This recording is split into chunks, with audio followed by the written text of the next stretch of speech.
주님의 이름으로 여러분을 축복합니다. 아멘. 예수 그리스도의 이름으로 믿음이 약한 분들은 믿음이 강해지기를 축복하고, 건강에 문제가 있는 분들은 건강이 회복되기를 축복합니다.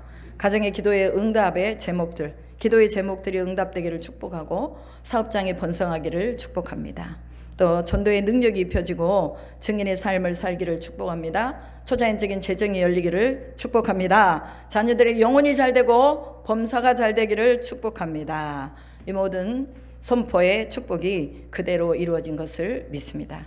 왜 이렇게 축복의 선포로 우리가 오늘 예배로 나아가느냐? 그것은 바로 하나님의 말씀에 우리를 축복하셨기 때문에 이 축복의 말씀을 제가 여러분들에게 선포를 해드리는 것입니다. 그래서 그대로 될 것을 믿고 우리가 하나님 앞에 감사하면서 오늘 이 예배가 하나님 앞에 또 우리에게 복된 예배요 은혜로운 예배가 되기를 소망합니다. 사도행전은 1장부터 28장까지로 구성이 되어 있습니다. 그래서 오늘 28장의 내용을 우리가 정확하게 이해하려면 사도행전 1장으로 다시 돌아가야 됩니다. 아니, 사도행전 1장으로 돌아가는 것뿐만이 아니라 사복음서로 다시 돌아가서 예수 그리스도가 과연 누구신가를 우리가 알아야 왜 사도 바울이 자신의 인생의 그 화려함과 많은 백그라운드를 다 버리고 모든 것을 다 배설물로 여기고, 빌립보서 3장 8절의 말씀처럼 배설물로 여기고 자신의 인생을 주님 앞에 놓고 끝없이 복음을 위해서 뛰어갔는가, 우리가 이것을 이해할 수 있는 거예요. 그래서 우리는 사복음서를 말할 때 마태, 마가, 누가, 요한복음을 사복음서라고 말합니다.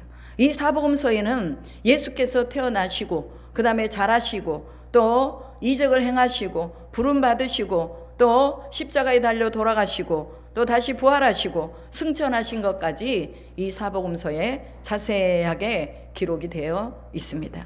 그럼 우리는 이 사복음서를 분명하게 알고 사도행전으로 넘어가서 사도행전을 보면 왜 사도들이 그토록 자신의 모든 전 일생을 바쳐서 십자가에서 순교하기까지 하나님의 말씀에 순종했는가, 이것을 알 수 있는 거예요.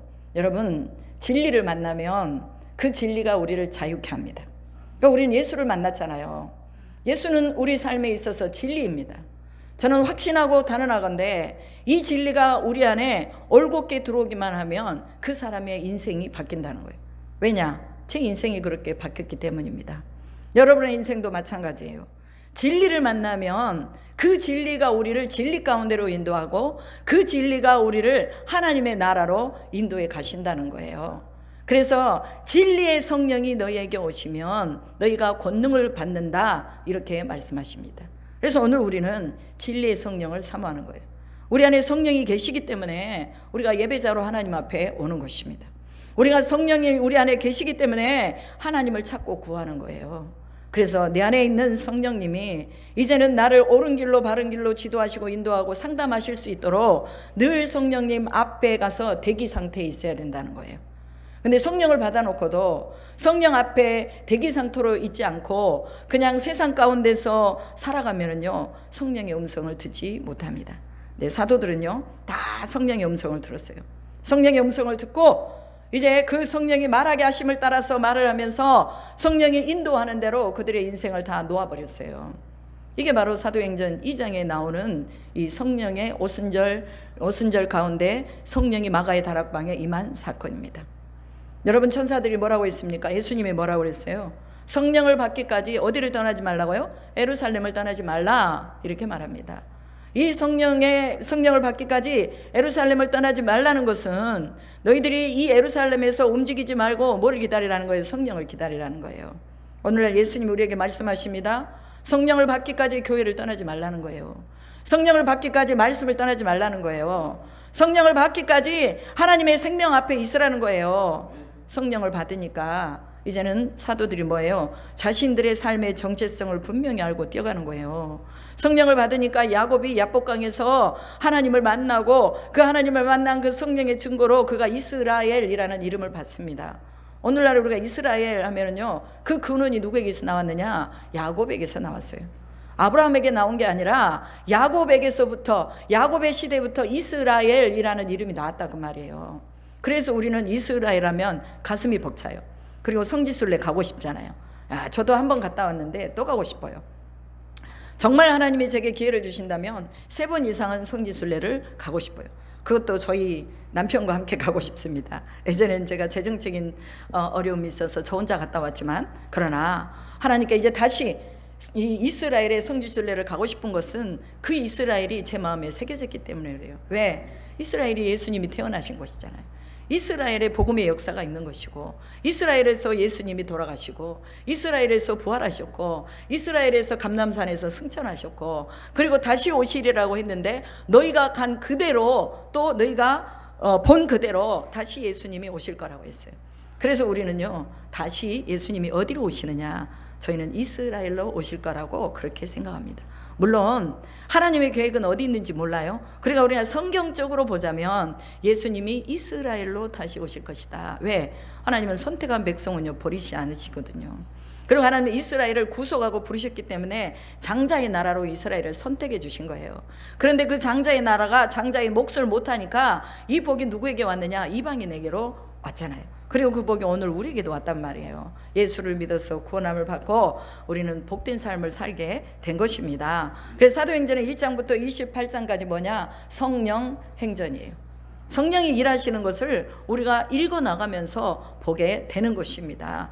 그래서 이 마태, 마가, 누가, 요한복음은 바로 예수님이 모든 살아있을 때 모든 기록들을 했다면, 사도행전은 예수님이 부활하고 나서 이제 사도들이 성령을 받고 이 2장부터 이제 28장까지를 이어나가는 것을 볼 수가 있단 말이죠. 그러면서 우리가 이제 예수님이 마지막 이 제자들을 떠나시면서 해주신 말씀이 있습니다. 그게 마태복음 28장 18절로 20절에 기록이 되어 있습니다. 그 뭐냐? 예수께서 나와 말씀하여 이르시되 하늘과 땅의 모든 권세를 내게 주셨으니 라고 말합니다. 그러니까 예수님은 하늘과 땅의 권세를 가지신 분이에요. 그 하늘과 땅의 권세는 누구만 가지고 있어요? 창조주만 가지고 있습니다. 하나님만 가지고 있습니다. 그런데 이 땅의 권세를 누가 받았다는 거예요? 예수님이 받았다는 거예요. 그런데 마귀가 예수님에게 시험할 때도 자기가 하늘과 땅의 권세를 받았다고 말했어요. 이게 유혹이죠. 미혹이죠.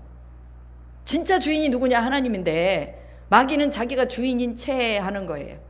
주인인 채 하는 거하고 진짜 주인하고는요, 이건 차원이 다른 거예요. 내 예수님이 하늘과 땅의 권세를 본인이 가지셨다라고 말합니다. 그리고 이 권세를 누구에게 주고 싶어 하느냐? 자세히 보니까 바로 모든 민족으로 제자를 삼아서 아버지와 아들과 성령의 이름으로 세례를 주고 모든 분부한 것을 가르쳐 지키게 하는 자에게 내가 이 하늘과 땅의 모든 권세를 주겠다, 이렇게 문맥상으로 말씀하고 있는 것을 볼 수 있단 말이에요. 그럼 우리가 이것을 누가복음 19장으로 가서 봤을 때 어떤 주인이 왕위를 받아오기 위해서 먼 나라로 떠나면서 종들을 10명을 불러요. 그 용들 10명에게 한 문화씩을 다 나눠줍니다. 나눠주면서 너희가 이것을 충성스럽게 장사해서 이것을 가지고 남겨라 라고 말하죠. 그래서 어떤 종은 열심히 충성스럽게 일해서 10문화를 남기고, 또 어떤 종은 열심히 일해서 5문화를 남겼어요. 그런데 어떤 한 종은 주인이 돌아왔을 때 이것을 셈하는데 뭐라고 그러냐면, 주인은 심지 않은 데서 거두는 줄 내가 알았나이다. 그래서 혹시라도 이것을 잊어버릴까 봐 내가 이것을 수건으로 싸가지고 보관하고 있다가 주인이 오시니 내가 이것을 다시 주인에게 돌려드립니다, 이렇게 말하는 거예요. 그런데 여기 문맥상에서요, 한 가지 우리가 이상한 점이 있는데, 그건 뭐냐면요, 그 주인이 왕권을 받으려고 먼 나라로 떠날 때에 그 주인이 왕이 되는 것을 싫어하는 이들이 있었다, 이렇게 말합니다. 그리고 마지막에 또 누가복음 19장 마지막에서는 또 이 문화에 대한 얘기를 하면서 뭐라고 말하냐면, 이 주인이 왕으로서 이제 오셔서 이 왕이 됨을 또 거역하는 그런 그 어떤 내용들의 스토리를 또 말씀하고 있습니다.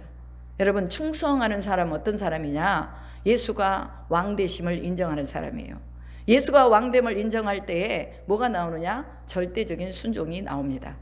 절대적인 순종이라는 것은요, 그분이 어디에 있는가, 우리 삶의 위치에 어디에 있느냐에 따라서 그분의 말을 듣기도 하고 안 듣기도 하는 거예요.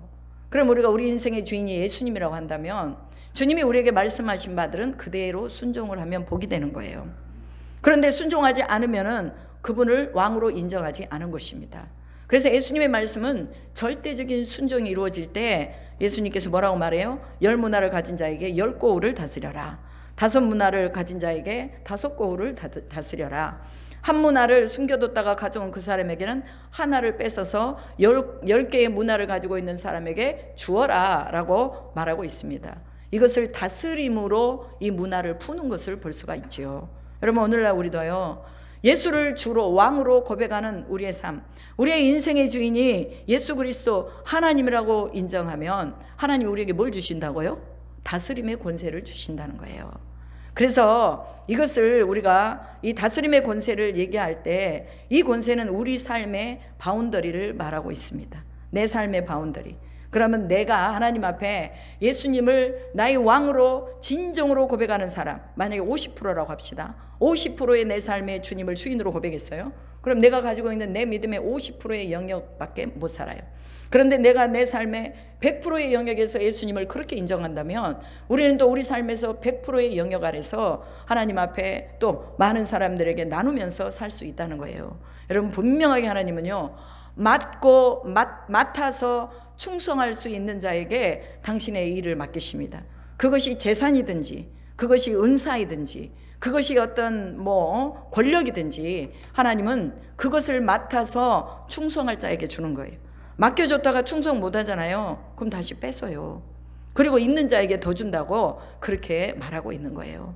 우리가 이것을 보더라도 오늘 우리가 사도행전에서 사도들이 어떻게 충성하고 어떻게 하나님의 말씀에 복종하면서 살았는가, 그것은 바로 성령이 오시면서 그 성령의 충만함을 받고 이제 예수를 주인으로 왕으로 모시면서 그들의 인생을 왕을 위해서 써버리는 것을 볼 수가 있다, 그 말입니다. 그래서 우리 인생에서도 예수를 왕으로 인정하고 출발하면 우리는 우리의 영역 속에서 다스려야 될 고울들이 참 많습니다. 여러분, 진짜 예수를 잘 믿는 사람들, 그리고 예수님에 대한 이 복음에 대해서 목숨 걸고 뛰어가는 사람들은요, 그 사람들의 영적인 영역이 달라요. 우리하고는 달라요. 저는 제 영적인 영역이 이거밖에 안 되기 때문에 지금 여기에 있지만, 그러나 여러분의 영적인 영역이 저보다도 우월할 수가 있습니다. 그러면 그 영적인 영역을 우리가 하나님 앞에 개발을 하면서 충성스럽게 나가면 하나님이 여러분에게 더 많은 영역을 맡겨주실 줄로 믿습니다. 마태복음 28장 19절에 모든 민족으로 제자를 삼아서 아버지와 아들과 성령의 이름으로 세례를 주고 주께서 분부한 모든 것을 가르쳐 지키게 하라. 지키게 하라는 거예요. 그렇게 만들어라, 그 소리예요. 그리고 순종하는 자에게는 하늘의 땅과 권세를 주시겠다고 했습니다. 그리고 더 중요한 거, 내가 세상 끝날까지 너희와 항상 함께 있으리라 라고 약속하셨습니다. 여러분, 함께 있으리라, 이 약속은 임마누엘의 약속이에요. 우리가 어디가 있든지 하나님이 함께 하시면 우리 삶의 문제는 끝나는 것입니다. 왜? 창조주가 함께 하시잖아요. 창조주가 함께 하시는데 우리에게 두려울 게 뭐가 있겠냐, 그 말이에요. 그래서 예수님의 제자를 만들어 나가고 제자 삼는 일에 우리가 우리의 삶을 드리면 하나님은 늘 거기에 같이 계시겠다고 말하고 있습니다. 늘 거기에 계시겠대요. 그리고 하늘과 땅의 권세를 우리에게 풀어낼 수 있도록 맡기시겠다고 말씀하고 있습니다. 여러분, 하늘과 땅의 권세는 누가 지고 있어요? 하늘의 공중의 권세는 사탄이 지고 있다고 에베소서에 말씀하고 있습니다. 그러면 이 권세를 우리에게 주신 것은 사탄, 마귀, 어둠을 제어할 수 있는 권세를 우리에게 주신다는 거예요. 우리가 이렇게 보면 다 육으로 살고 있는 것 같죠. 그러나 그 내면에 깊이 들어가 보면요, 이건 영적인 싸움이에요. 우리는 영적인 존재이기 때문에 이 영으로 우리가 이 세상에서 싸워내야 되는 것입니다. 세상적인 것에 육으로 싸우면요 100패, 100점 100패. 그러나 영으로 싸워내면요 100점 100승을 할 수가 있다는 거예요. 그래서 오늘 우리가 이 사탄하고 영적으로 싸워야 되는데, 예수 그리스도를 전하고 예수 그리스도의 삼위일체의 하나님의 말씀으로 제자를 세워나가는 사람들에게는 이 사탄을 제압하는 권세를 주셨다는 것입니다. 여러분에게 다 이 권세가 있어요. 그럼 이 권세를 사용해야 됩니다. 그러면 권세를 사용하려면 어떻게 해야 돼요? 예수의 이름을 전하는 거죠. 예수 이름을 전하는 것이 권세를 사용하는 것입니다. 예수의 이름을 전할 때 70인들이 예수님께 돌아와서 하는 말이 있습니다. 하늘에서 사단이 번개같이 떨어지는 것을 보았습니다 라고 말합니다. 여러분, 우리가 가는 곳에요, 사탄이 두려워하고 떨어요. 그리고 사탄이 떠나가는 곳입니다. 감히 하나님의 말씀을 가지고 하나님의 정권대사로 서 있는 우리 앞에 사탄이 어떻게 걔가 혀를 날랭거리면서 그렇게 방해할 수가 있겠습니까?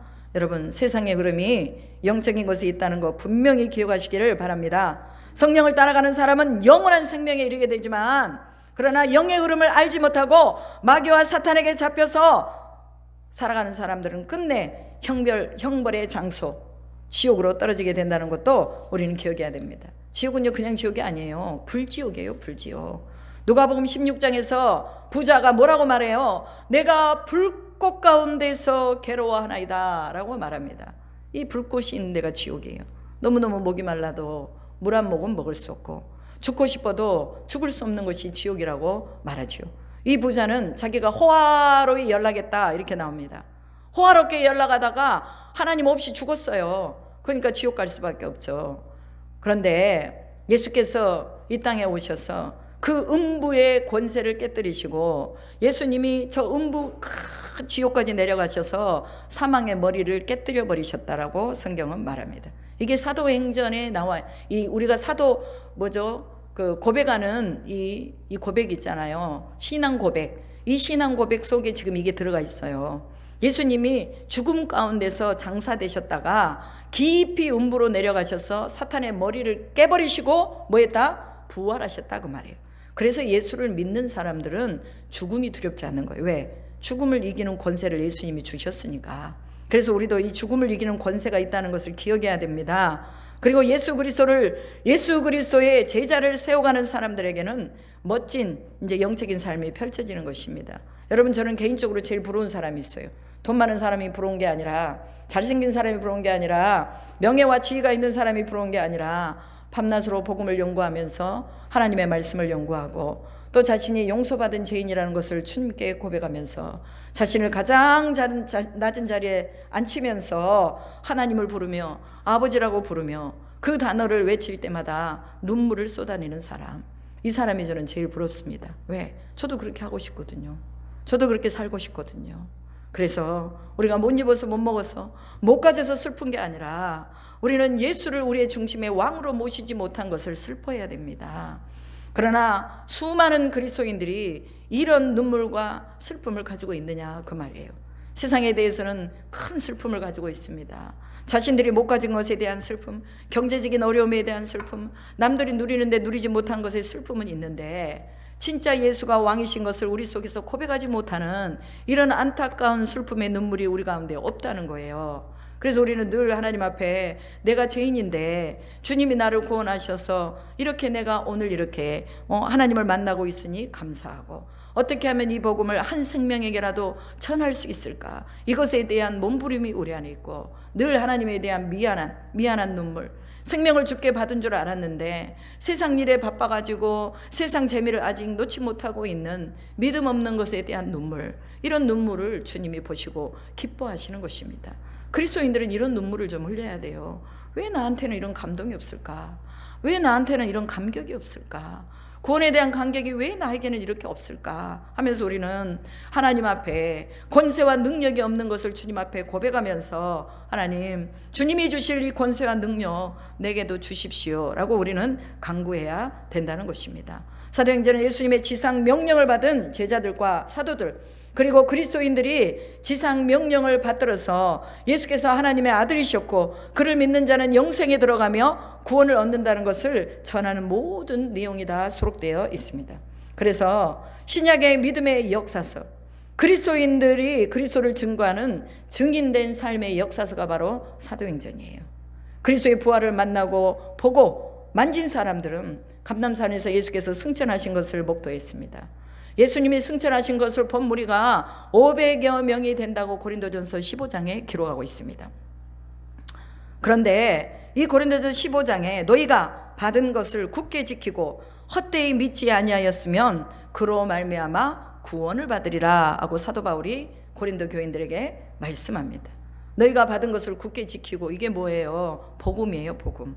마지막 대지상 명령, 이것을 제대로 받고 헛되이 지키지 아니하였으면 그로 말미암아 내 영혼이 구원을 받으리라고 말하고 있습니다. 성경대로 예수께서 죽으시고 성경대로 살아나셨다는 것을 말하며 500의 형제가 예수님의 승천을 다 보았지만 마가의 다락방에서 모여서 성령을 기다린 사람은 120명밖에 안 됐다는 거죠.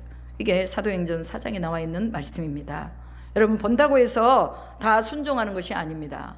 믿는다고 해서 다 능력이 나타나는 것이 아닙니다. 무엇을 믿느냐, 확실한 믿음이 있느냐, 이것이 중요하다는 거예요. 그래서 우리는 이제 부활이 믿어지고 주님이 우리에게 주실 성령이 믿어진다면 우리는 성령을 기다려야 됩니다.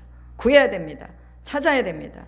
성령을 기다리며 기도하며 앉아있는 120여 명이 10일 동안 그곳을 떠나지 않고 기다렸더니 성령이 임하셨고 예루살렘과 유대와 사마리아 땅끝까지 증인되는 일을 했다는 것입니다. 여러분, 성령 받지 않으면 그리스도의 제자로 살 수 없습니다. 성령을 안 받으면 걸리는 게 많아요. 눈으로 보이는 게 많아요. 기도하지 못할 이유들이 많아요. 그러나 성령 받으면 성령에게만 집중되어 있기 때문에 그 성령께 순종하고 나가는 것입니다. 그래서 베드로가 그렇게 살았고 바울이 그렇게 살았고 사도 요한이 그렇게 살았습니다. 오늘 우리도 성령을 받아야 하늘과 땅의 권능을 받고 예루살렘과 유대와 사마리아 땅끝까지 이르러 증인되는데 우리가 쓰임받게 된다는 것을 기억하시기 바랍니다. 우리는 오늘 이 땅에 살고 있지만 하늘의 비밀을 맡은 자들로 여기 서 있는 거예요. 제가 오늘 말씀을 전하는 것도 하늘의 비밀을 맡은 자로 여러분에게 전하는 것입니다. 왜? 목회자와 리더들은요 다 하늘의 비밀을 맡은 자들이에요. 하늘의 비밀이 무궁무진해요. 이 3만 가지가 넘는 이 하늘의 축복이 있는데 이것들을 모르니까 사람들이 구하지 않는 거죠. 그러니까 우리는 가서 전해주는 거예요. 이 하늘의 복을 받으세요. 하늘의 복을 받으세요. 하늘의 복의 가장 큰 것이 뭐냐? 영생이라고 말하고 있잖아요. 영생의 복을 받으세요. 예수 믿으면 구원받습니다. 이것을 전하는 것입니다. 성령께서 모든 육체로 오신 예수 그리스도를 증언하고 또 자녀들이 예언하고 젊은이들의 환상을 보고 늙은이들이 꿈을 꾸게 되리란 요엘서 2장의 말씀이 그대로, 요엘서 2장의 말씀이 그대로 이루어졌다고 사도행전 2장에서 사도 바울이 말하고 있습니다. 베드로가 말하고 있습니다. 그래서 우리는 주의 이름을 부르고 주를 왕으로 모시고 이제 주의 영이 임하여서 예언하고 또 많은 믿음의 그런 사람들이 다시 일어설 수 있도록 또 해가 변화에 어두워지고 달이 변화에 핏빛이 되기 전에 누구든지 주의 이름을 부르는 자는 구원을 받으리니 라고 전하는 이런 우리의 영적인 이런 생명력 있는 복음 전도가 우리에게 있어야 된다는 것입니다. 오늘 우리에게 성령이 임하셨다면 우리는 하늘의 기사와 땅의 징조를 보는 것입니다. 마지막에 가까웠음을 알게 되는 거죠. 마지막에 가까웠음을 알면서도 예비하라고 복음을 전하지 않고 나는 장가 가야 되니까 또 장가 가고 시집 가야 되니까 시집 가고 밭을 샀으니까 밭에 일하러 가야 되고 그 다음에 성령하고는 무관한 삶을 산다면 우리 속에 이런 기사와 징조가 하늘의 기사와 징조가 우리 속에서 이루어지겠느냐는 것이죠. 여러분, 오늘 우리는 우리가 인간이 살아가는데 필요한 것을 하지 말라는 게 아니라 우선순위를 누구에게 두자는 거예요? 하나님의 말씀에 두자는 것입니다. 사도행전 3장에서는 성령 받은 베드로와 요한이 성전 미문에 앉은 앉은뱅이를 기도함으로 예수의 이름을 주므로 일으켰습니다. 이것이 곧 하늘의 기사입니다. 성령을 받은 베드로와 요한에게 이 하늘의 기사가 임한 거죠. 사도행전 4장에서는 누구든지 천하인간의 구원을 얻을 만한 다른 이름을 우리에게 주신 적이 없다. 예수 이름 외에는 구원받을 이름이 없다고 말하는 것이 바로 하늘의 기사예요. 그러니까 우리가 뭐 하늘의 기사하니까 뭐 특별한 뭐 짜잔하고 뭐 번개가 치고 물론 이런 것도 하늘의 기사겠지만 그러나 복음을 전하는 것, 이것이 바로 하늘의 기사입니다. 그 하늘의 기사를 전했을 때에 그들이 듣고 복음을 받아들인 거, 이것이 바로 하늘의 기사예요. 그리고 그들은 모여서 기도하고 흩어지면 전도하고 그랬더니 모인 곳이 성령으로 진동하고 전도하는 것에서 하늘의 기사가 나타나게 된 것입니다. 오늘 우리가 이 하늘의 기사를 소망하는 분들 전도하시기 바랍니다. 성령을 소망하시기 바랍니다. 그리고 사도행전 7장에서는 스데반이 이제 돌에 맞아 죽어가잖아요. 돌에 맞아 죽어가면서도 스데반은 그 돌에 집중하지 않고 돌을 던지는 사람들의 목소리에 집중하지 않고 누구에게 집중하는 거예요? 예수 그리스도가 자기를 서서 이렇게 쳐다보고 있는 것을 본 것입니다. 오늘날 우리가 무엇을 집중해야 되느냐, 이것을 분명하게 스데반의 죽음의 그 통로를 통해서 우리에게 말씀해 주고 있는 것입니다. 우리에게 누구만 보여야 돼요? 예수만 보여야 돼요. 교회 안에서 여러분 다른 사람 보이면 안 됩니다. 예수만 보여야 됩니다. 부모도 형제도 보이면 안 돼요. 예수만 봐야 돼요. 예수만 보고 나가면 우리는 승리할 수 있다는 거죠. 사도행전 8장에서는 또 누가 나와요? 빌립 집사가 나오잖아요. 사마리아 가서 복음을 전합니다. 원래 유대인들과 이방인들은 상종을 안 합니다. 사마리아는 유대 땅, 그 갈릴리 중간에 있지만, 그러나 이 중간에 사마리아는 섞여버린 종족들이 살고 있는 곳이에요. 유대인들이 사마리아인들을 싫어했어요. 그런데 빌립이 유대인이잖아요. 유대인인 빌립이 사마리아 가서 복음을 전하는 것을 볼 수 있습니다. 곧 복음이라는 것은 죄인에게 필요한 것이라는 것을 예수님이 이미 말씀하셨습니다. 병든 자에게 의원이 필요하고 병이 들지 않는 자는 의원이 쓸데없다고 말한 것처럼 진짜 병든 자에게 뭐냐? 의원이 필요한 거예요. 죄인에게 의원이 필요한 것입니다. 죄인에게 구세주가 필요한 거예요. 그래서 빌립이 진짜 복음을 받아들이고 사마리아로 들어가서 복음을 전하면서 복음의 경계선을 허물어 버리는 것을 볼 수 있다, 그 말이죠. 여러분, 우리는요, 악한 자 선한 자를 딱 구분해 가지고 선한 사람에게는 조금 더 주고 악한 사람에게는 아예 그냥 마음을 닫아버리고, 이거 아니에요. 여러분, 우리가 진짜 복음을 만나면 경계선이 허물어집니다. 그래서 어떤 선교사님들은 마약을 하는 곳에 복음을 전하러 들어가고 슬럼가로 복음을 전하러 들어가고 가난한 나라로 복음을 전하러 들어가는 거예요. 왜 그렇습니까? 복음이 경계선이 없다는 거예요. 감옥으로도 복음을 전하러 들어갑니다. 저희가 알고 있는 전도사님 한 분은요, 지금 연세가 한 70대 넘으셨어요. 그런데 그분은요, 젊었을 때부터 목사 안수를 받지 않고 전도사로 계시면서 감옥으로, 교도소로 계속 지금까지 복음을 전하러 다니십니다. 그런데요, 감사하게도 교도소에서 교화되고 복음을 받은 사람들이, 그들이 출소하잖아요. 그러면 여기 전도사님을 찾아온대요. 찾아와가지고 이제 그분에게 감사 인사를 전하고, 그리고 자신의 삶의 터전에서 이제 소득에 대한 어느 일정 부분을 또 전도사님에게 복음을 위해 쓰라고 드린다는 거예요. 여러분, 이게 뭐냐? 복음이 복음을 만들고 복음이 복음을 보호하는 거예요. 우리가 경계선을 허물어서 복음을 전할 때 하나님께서 그곳에서 역사하신다는 것을 기억해야 됩니다. 사도행전 9장에서는 사도 바울의 핵심이 나오잖아요. 그리고 사도행전 13장에서는 이제 바울이 1차 전도, 2차 전도, 3차 전도를 다 마치고 25장부터 계속해서 28장까지는 이제 로마로 가는 그 여정까지 다 기록을 하고 있습니다. 그러면서 바울은 무엇을 말합니까? 예수가 그리스도다. 그분이 바로 하나님의 아들이다. 그리고 그 하나님의 아들을 하나님이 살리셨다. 예수께서 부활하신 것처럼 우리에게도 부활이 있다 라고 전하면서 사두개인들하고 계속, 부활이 없다고 하는 사두개인들을 계속 제시를 받는 것입니다.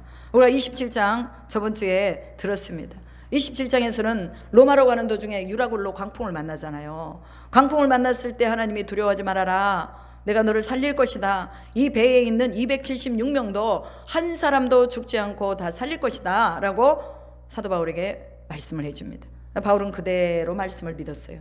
여러분, 말씀하신 그대로 됩니다. 성경 1189장 말씀하신 그대로 된다는 것을 믿으시기 바랍니다. 우리는 이 언약의 말씀을 붙들고 뛰는 이제 주자들이에요. 언약의 말씀을 붙들고 뛰면서 이거 말씀도 모르고 그냥 뛰네. 이게 1189장, 유라자매 1189장. 이거 말씀을 알아야 잘 뛰는 거야. 말씀을 알고 뛰어야지. 말씀을 모르고 뛰면은요, 어디로 갈지를 몰라.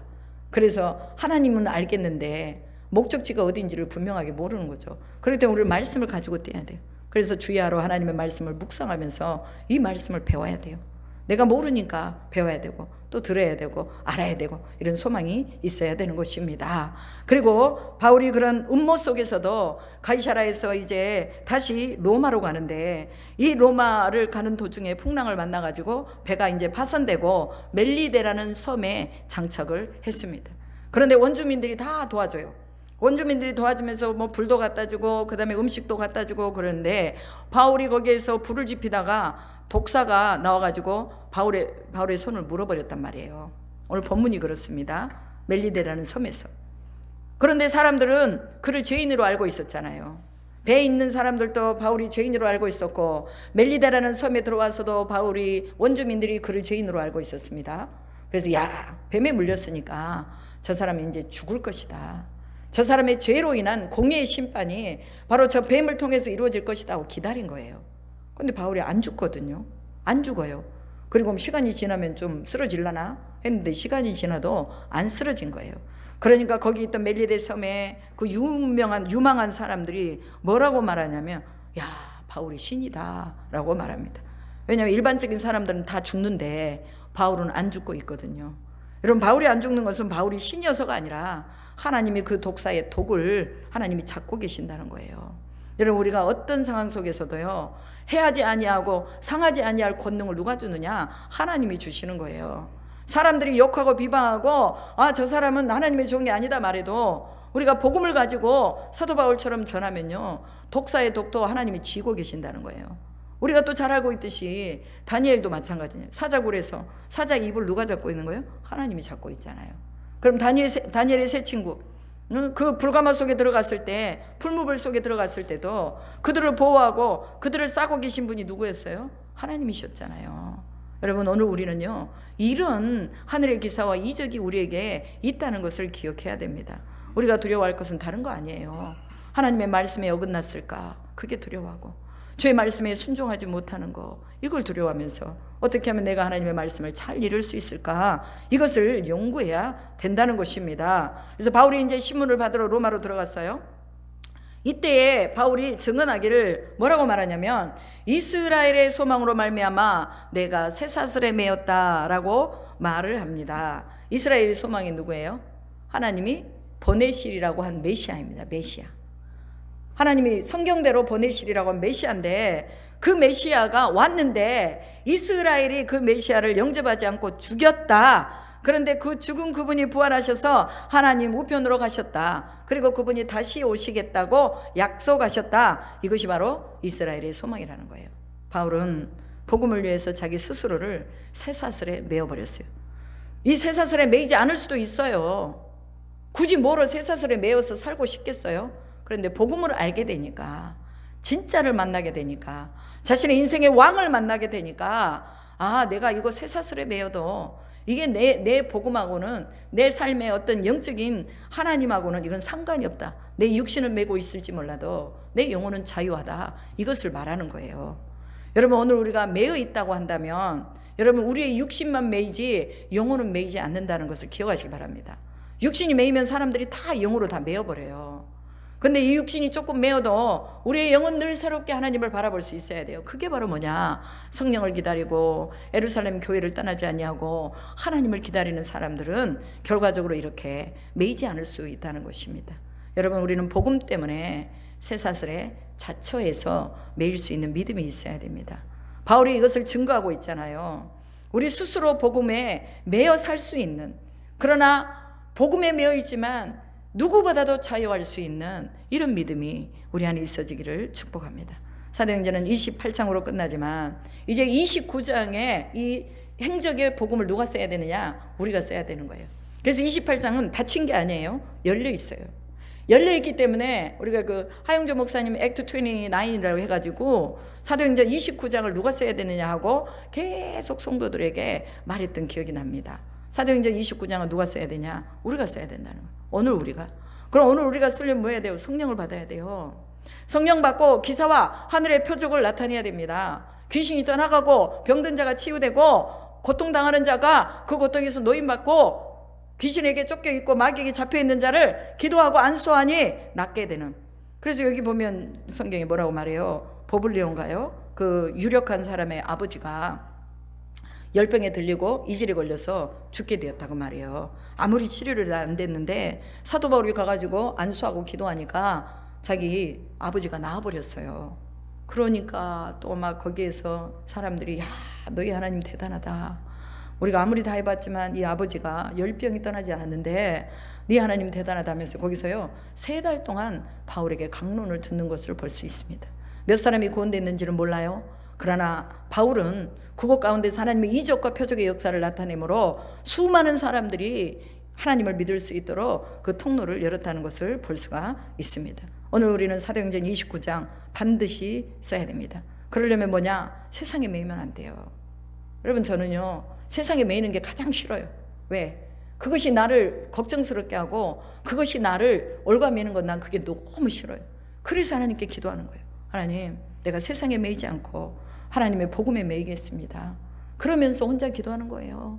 물론 이제 목동에서는 같이 기도하는 동역자들이 있지만 저희 교회에서는 혼자 기도하는 거예요. 우리 권사님도 나오셔서 또 기도하시고 기도하는 거예요. 이렇게 기도하면 하나님이 나로 하여금 복음에 완전하게 탁 매이게 하셔서 이 복음의 영역들을 넓혀가시고 구원받을 자들을 더 많이 붙여주시고 또한 이 복음을 들고 함께 뛸 수 있는 동역자들도 하나님이 붙여주실 것을 믿습니다. 결국 사도 바울은요 로마에서 순교당했어요. 2년 동안 이태 동안 복음을 전하면서 자기 집에서 머물다가 그리고 로마의 그 누구죠? 로마의 그 황제 있잖아요. 그 우리가 말하는 좀 약간 정신이 이상한 네로 황제 때에 사도 바울이 우리가 코바디스라는 영화에서도 보듯이 또 그렇게 십자가에 거꾸로 달려서 순교를 당했습니다. 여러분 오늘 우리가 순교를 각오하면 못할 게 없어요. 순교하면 뭐 하나님 나라 가니까 죽음을 두려워하지 말고 하나님 앞에 성령을 받아야 돼요. 중요한 것은 뭐냐? 사도행전 2장에 나와 있는 불의 여같이 갈라지는 성령을 받아야 된다. 성령을 받으려면 뭐 해야 되냐? 모여서 기도해야 된다. 혼자는 힘들어요. 모여서 기도하는 거예요. 함께 기도하는 거예요. 그리고 항상 기도하는 거예요. 이게 빌립보서 말씀이에요. 또 기뻐하라. 쉬지 말고 기도하라. 범사에 감사하라. 항상 기도하라. 주 안에서 기도하라. 항상 기뻐하라. 주 안에서 기뻐하라. 또 기뻐하라. 하나님이 우리에게 주신 이 말씀, 우리는 기쁨의 말씀을 잡고 뛸 때 우리 가운데 소망이 있고 우리가 세상에 어떤 장벽에도 쌓이지 않을 수가 있음을 믿으시기 바랍니다. 그래서 복음으로 매는 우리 스스로를 매고 말씀으로 매는 우리 모든 삶이 되기를 주님의 이름으로 축복합니다. 기도하겠습니다. 하나님 감사합니다. 사도 바울이 복음 때문에 쇠사슬에 매어 있노라라고 말씀했습니다. 복음 때문에 쇠사슬에 매어서 그의 육신은 매어 있지만 그러나 그의 영혼은 누구보다도 자유로웠습니다. 하나님 오늘 우리도 또한 누구보다도 자유로운 영혼이 되고 하나님과의 깊은 영적인 만남의 통로를 늘 가질 수 있도록 주님 저희 가운데 성령을 충만하게 부어 주시옵소서. 구하고 찾고 두드리라고 하신 이 성령을 오늘 우리가 늘 매 순간마다 구하면서 성령 안에서 하나님의 하늘의 기사와 표적과 이적들을 이 땅에 풀어내는 저희 모두가 되게 하여 주시옵소서. 그렇게 하실 줄 믿고 감사드리며 우리 주 예수 그리스도의 이름으로 기도드립니다. 아멘.